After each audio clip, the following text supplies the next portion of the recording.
क्या इस देश का कानून सच में सबके लिए बराबर है? क्या इस देश के कानून पर अब जनता का भरोसा है या खत्म हो चुका है? क्या इस देश का कानून सिर्फ एक पॉलिटिकल टूलकिट जैसा नहीं काम हो रहा है? इसका कोई सबूत बचा है? अब सत्ता को ऐसा लगता है कि वो जनता के बीच अगर हार रही है तो वो फौरन ही अदालत के कंधे पर बंदूक रखती है और चलाना शुरू कर देती है। अदालत की कार्रवाई का इस्तेमाल करके जनता के बीच एक नौटंकी खेली जाती है। ये सारे सवाल मैं क्यों पूछ रही हूँ? ये सारे सवाल इसलिए पूछे जा रहे हैं क्योंकि सिल्लीगुड़ी में ममता बनर्जी पर एक एफआईआर दर्ज की गई है।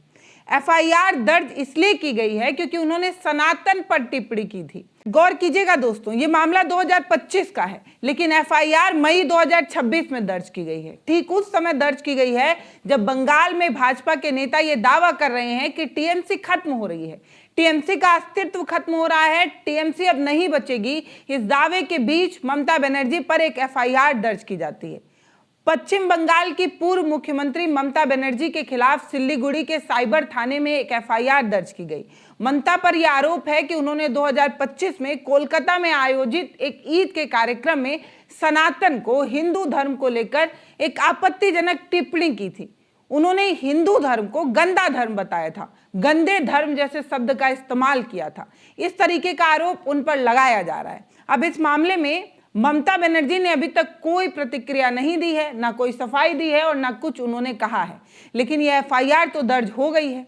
अब एफआईआर दर्ज हो गई है तो ये बताने की कोशिश है कि ममता हिंदू धर्म के खिलाफ है। ममता ने हिंदू धर्म की छवि को खराब किया है। इस तरीके के उन पर तमाम तरीके के आरोप मढ़े जा रहे हैं, गढ़े जा रहे हैं। अब कानून क्या कहता है? कानून ये कहता है कि हम निष्पक्ष हैं भैया, लेकिन एफआईआर की टाइमिंग ये बता रही है कि ये एफआईआर कौन लिखवा रहा है। जब महंगाई की मार जनता को परेशान कर रही हो तब सनातन का मुद्दा एफआईआर में दर्ज होता है। तब टीवी के जो एंकर हैं वो इसे धर्म युद्ध के रूप में लेते हैं। ममता पर एफआईआर महज एक कानूनी कार्रवाई नहीं है दोस्तों, ये जनता को यह दिखाने की कोशिश है कि देखो, हम ममता को नहीं छोड़ रहे हैं तो तुम किस खेत के मूली हो। सच तो ये है कि ये कार्रवाई जो किया जा रहा है ये उनकी अक्षमता का एक प्रदर्शन है, उनके डर, उनकी छटपटाहट का एक जीता जागता सबूत है। ममता बनर्जी पर एक एफआईआर क्योंकि उन्होंने एक बयान में हिंदू धर्म का अपमान किया। ये जो शिकायत थाने में दर्ज कराई गई है वो वकील रिंकी चटर्जी सिंह की तरफ से कराई गई है।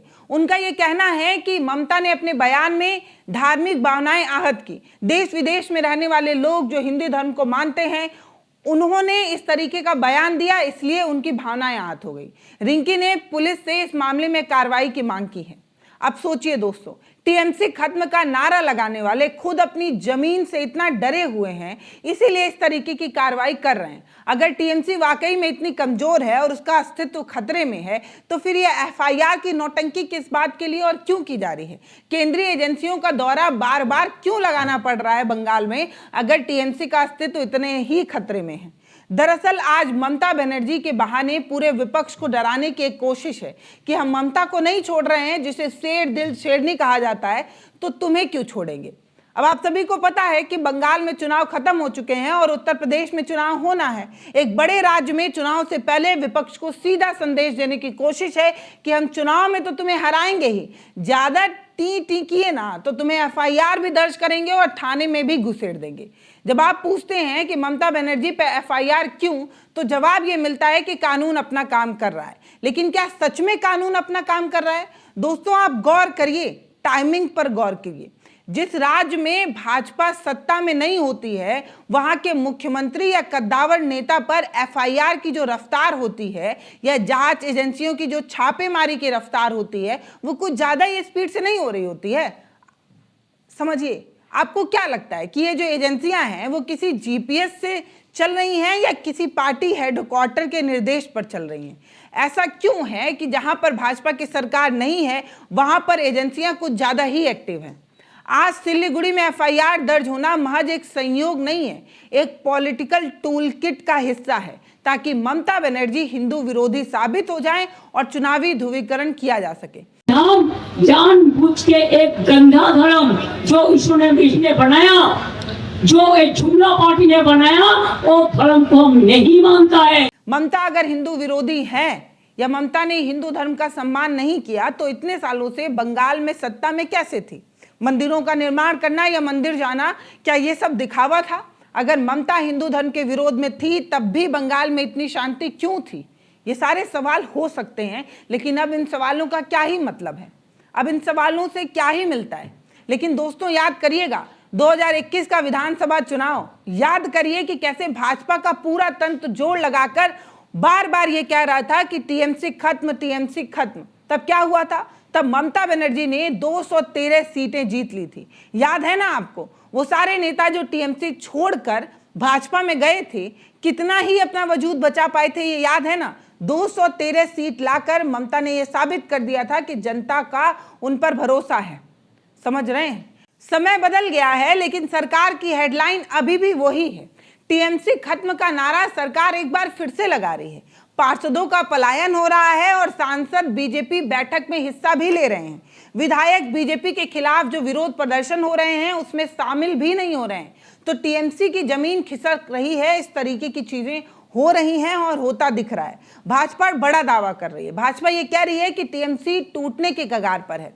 80 में से 50 विधायक दल बदल कर सकते हैं, पाला बदल सकते हैं। टीएमसी कोई प्रतिक्रिया इन चीजों पर नहीं दे रही है, लेकिन यह बयान तब आया है जब 100 से ज्यादा पार्षद इस्तीफा दे चुके हैं। सब कोई टीएमसी का दामन छोड़कर भाजपा की तरफ जो भाग रहे हैं, उसका मतलब क्या है?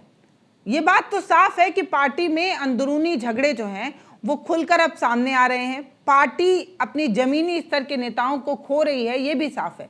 लेकिन क्या ममता बनर्जी इस टूटती हुई पार्टी को बचा पाएंगी, उसमें जान डाल पाएंगी? ये सवाल है। हालत ये है कि बुलडोजर एक्शन के खिलाफ जब टीएमसी प्रदर्शन करती है तब 80 में से 36 विधायक ही शामिल होते हैं, बाकी विधायक किनारा कस लेते हैं। यानी कि भाजपा के खिलाफ जमीन पर उतरने वाले विधायक जो खुद टीएमसी से चुनाव जीते हैं वो भी खड़े नहीं हो रहे हैं।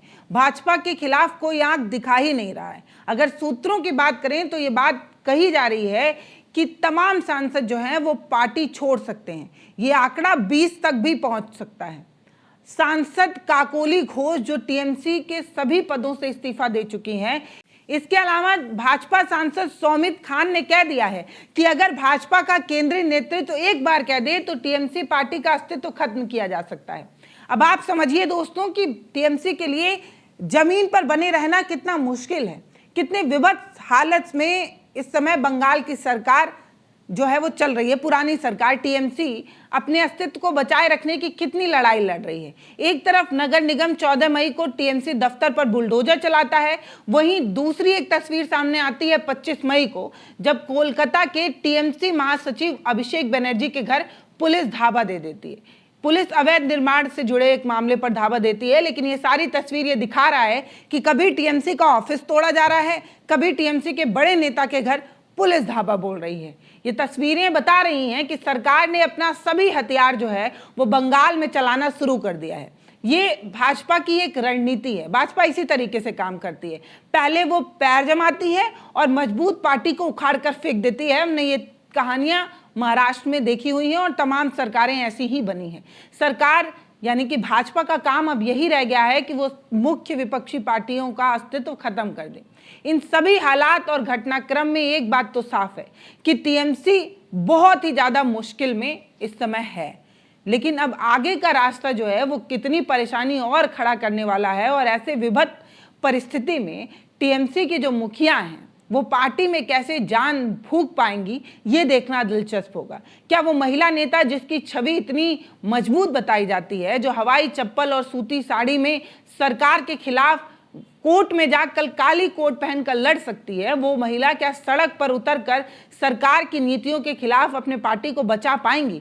वो पार्टी के विधायक, सांसद, पार्षद सब जो है वो दल बदल करने की कोशिश में लगे हुए हैं या भाग रहे हैं। कम से कम सरकार तो ये बात कही रही है। ऐसे में टीएमसी अपने आप को कैसे बचाएगी? तो चलिए अब उस शिकायत की तरफ चलते हैं जिस शिकायत ने ममता बनर्जी पर एफआईआर दर्ज करा दी। उस शिकायत में कहा गया है कि तृणमूल कांग्रेस के कुछ नेता पहले भी हिंदू धर्म को लेकर विवादित बयान दे चुके हैं। आदतन ये लोग हिंदू धर्म का अपमान करते हैं। रिंकी के मुताबिक उन्होंने 2025 में शिकायत करने की कोशिश की थी, लेकिन तब उनकी कोई नहीं सुना था, उनको प्रताड़ित भी किया गया था। अब आज ममता सरकार में है नहीं और ममता का अस्तित्व भी खतरे में है। ऐसे में ममता पर इस तरीके का आरोप रिंकी ने लगाया कि हम उनके खिलाफ बोलना चाहते थे लेकिन हमारी कोई सुना नहीं। ममता के खिलाफ भारतीय न्याय संहिता यानी कि BNS की कई नियमों के तहत जो है वो FIR दर्ज की गई है।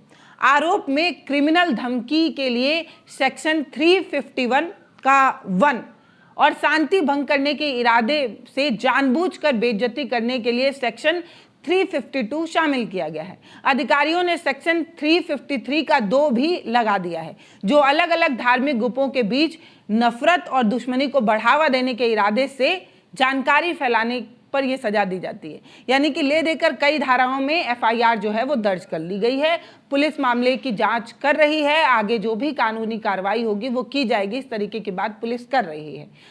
ममता बनर्जी पर FIR होना या अभिषेक बनर्जी के घर पुलिस का धावा बोलना या TMC के दफ्तर को बुलडोजर चलाकर तोड़ देना या पार्टी पर TMC के या जमीन पर TMC का अस्तित्व खत्म हो चुका है, इस तरीके की बात करना, ये सब कुछ एक बात की तरफ इशारा कर रहा है कि TMC के ऊपर काले बादल मंडरा रहे हैं। अब ये बादल कोई आंधी या तूफान लेकर आएंगे या रिमझिम बारिश, ये तो आगे आने वाला समय ही बता पाएगा।